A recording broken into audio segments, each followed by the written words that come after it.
Today, I'm teaching you how to see the Wi-Fi password for any network you've connected to your iPhone or iPad.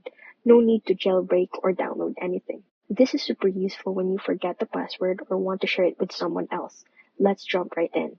First, open your Settings app. Next, tap Wi-Fi from the top of the Settings menu. You'll now see a list of networks including the one you're currently connected to. Find the one that you wanted to know the password and tap the small blue eye icon next to it. This opens up the network details.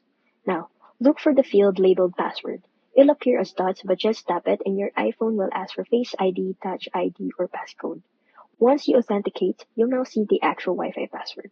You can even tap copy next to it if you want to share it via messages, notes, or airdrop. If you want to view passwords for another networks you've connected to in the past, from the Wi-Fi screen, tap edit in the top right. You'll need a Face ID or passcode again. Now, scroll through your list of saved networks.